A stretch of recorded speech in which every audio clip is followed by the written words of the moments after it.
Sejam todos bem-vindos. Hoje nós vamos continuar a nossa conversa sobre o movimento negro e a educação no Brasil. Saberes formados na luta. Esse é o nosso vídeo de número 2. Durante o período imperial, que foi de 1822 até 1889, os movimentos negros foram marcados por resistência à escravidão, organização comunitária e atuação política e intelectual. Mesmo sob o regime escravocrata, negros e negras encontraram formas de contestar a opressão e lutar por liberdade e dignidade.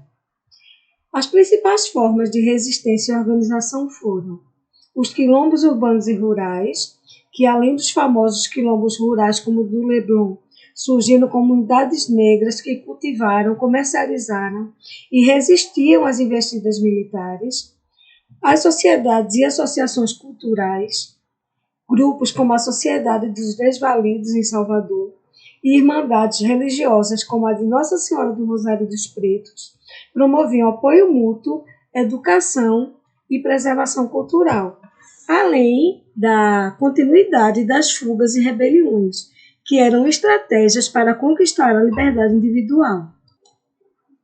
O movimento abolicionista negro teve intelectuais como Luiz Gama, José do Patrocínio e André Rebouças atuando como advogados, jornalistas e políticos, defendendo o fim da escravidão e os direitos dos negros livres. A imprensa negra também foi muito importante, porque negros livres fundaram jornais e revistas que denunciavam o racismo e defendiam a abolição como forma de mobilização política e conscientização.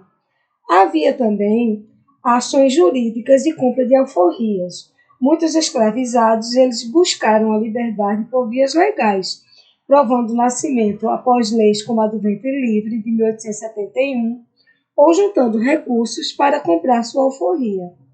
E figuras como Henrique Dias e Antônio Rebouças ocuparam cargos públicos e militares, mostrando que mesmo em um sistema excludente, havia espaços conquistados por negros. Esses movimentos e ações eles foram fundamentais para o avanço da causa abolicionista e para a construção de uma identidade negra no Brasil. A camélia ela tornou-se um poderoso símbolo do movimento abolicionista brasileiro no século XIX, carregando significados profundos de liberdade, resistência e solidariedade. Mas por que a camélia? Porque no quilombo do Leblon, no Rio de Janeiro, camélias eram cultivadas por negros fugidos e vendidas para sustentar a comunidade e financiar alforrias. Os abolicionistas eles passaram a usar a flor como insígnia de militância.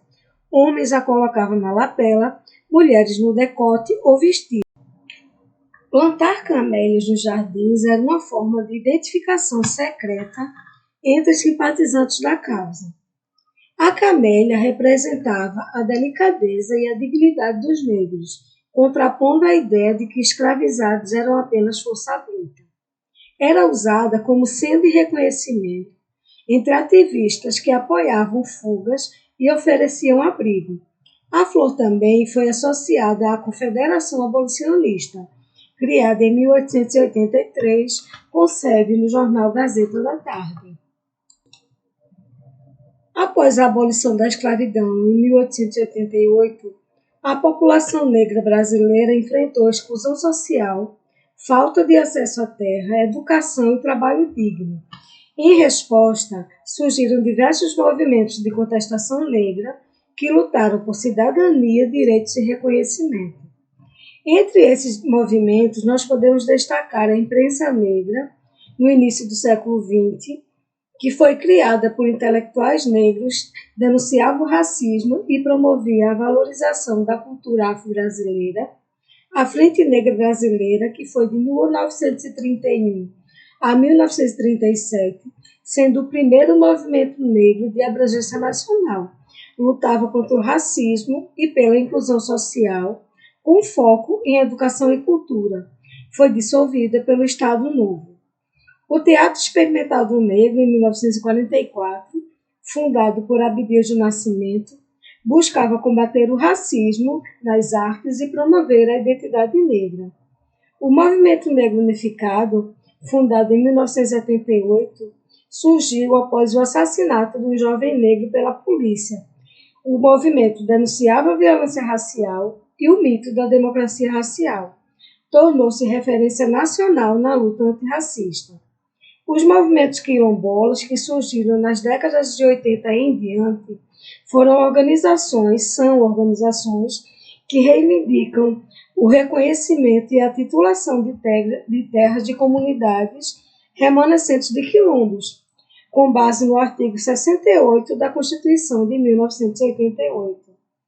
E a atuação política de lideranças negras, parlamentares como Benedita da Silva, Abdias do Nascimento e Paulo Paim, levaram e levam pautas raciais ao Congresso Nacional, influenciando políticas públicas e legislações. A abolição da escravidão em 1888 foi um marco jurídico, mas não trouxe inclusão. Os negros libertos foram abandonados à própria sorte, sem acesso a moradia, saúde, educação ou emprego.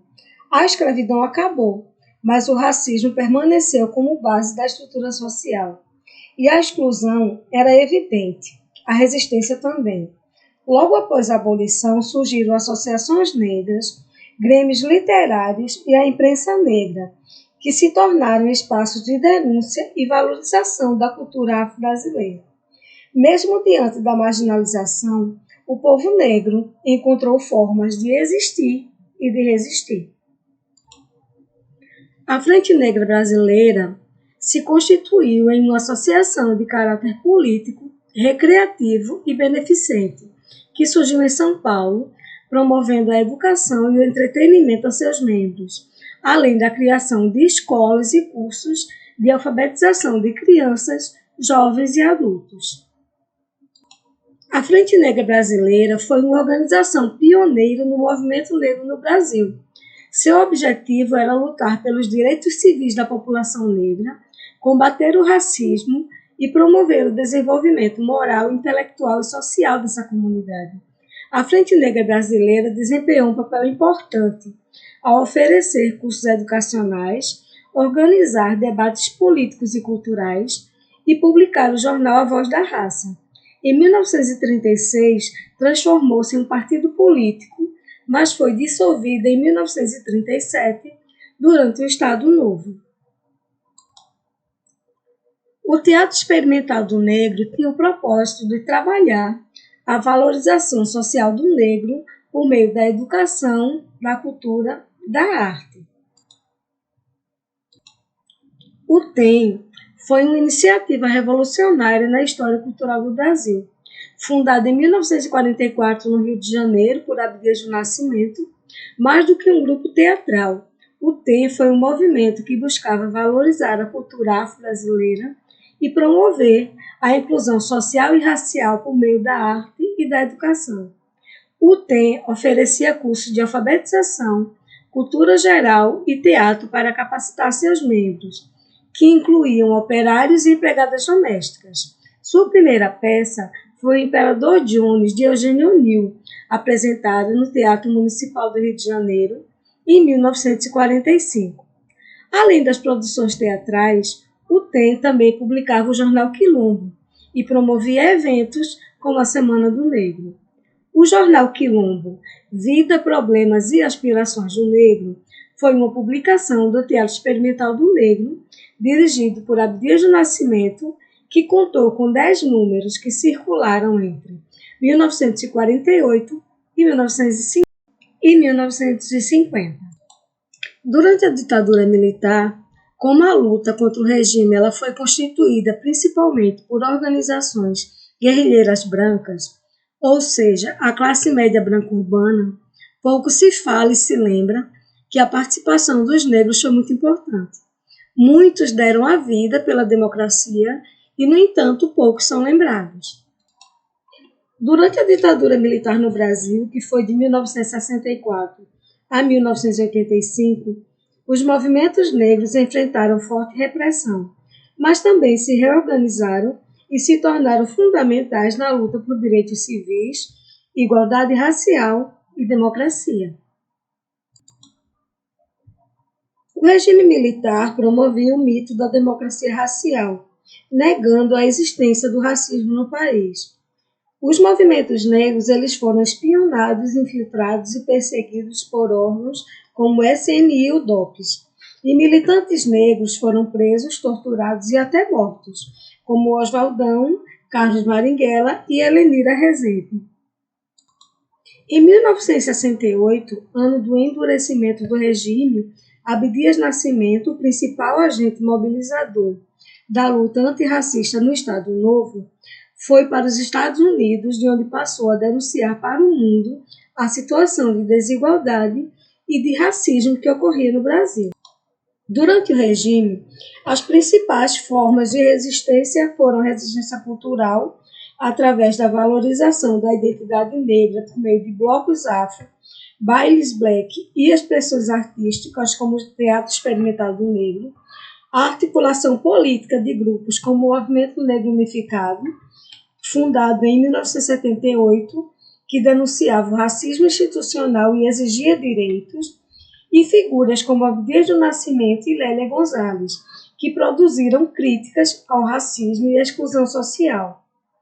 Além disso, também existiam as ideias internacionais, influências internacionais, como as ideias do Black Power e dos Panteras Negras, que inspiraram jovens e negros brasileiros, além da luta contra o apartheid e os movimentos de libertação africanos, que também influenciaram a militância negra no Brasil.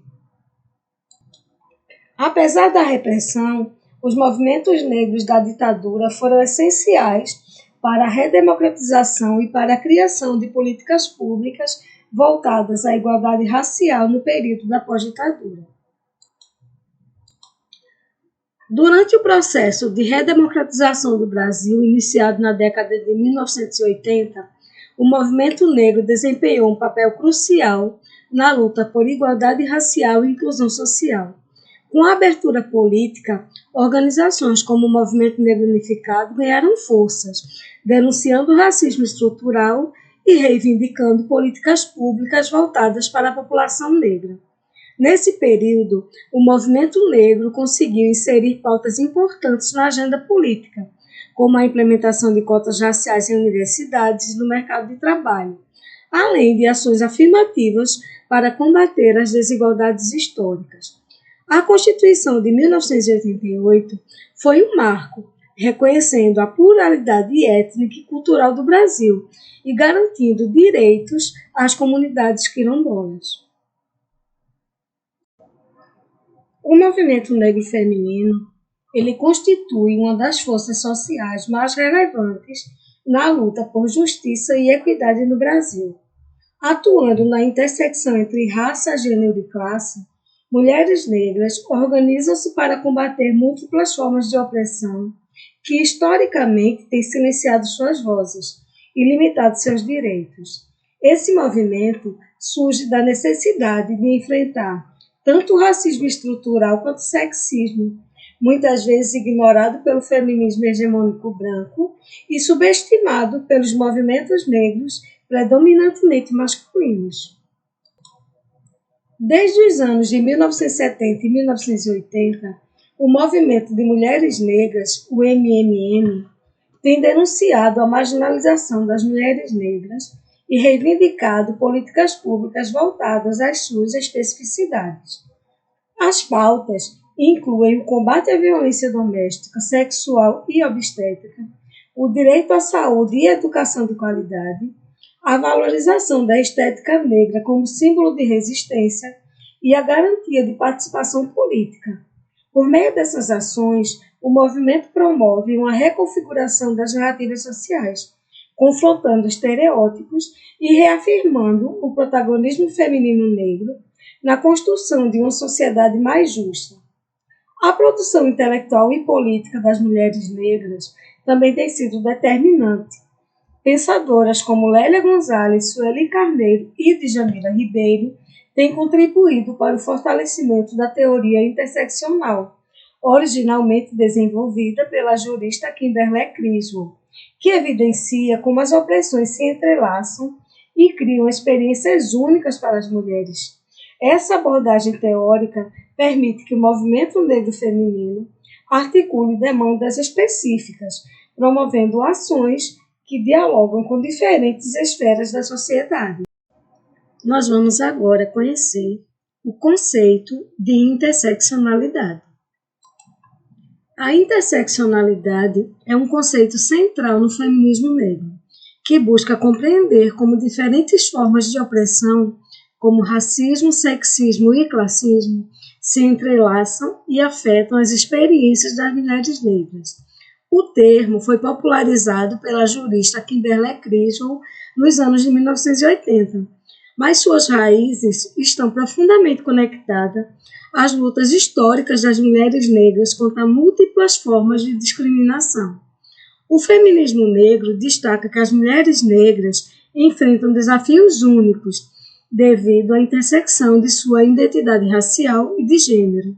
Ele também enfatiza a importância de abordar essas questões de maneira inclusiva e transformadora, promovendo a justiça social e a igualdade.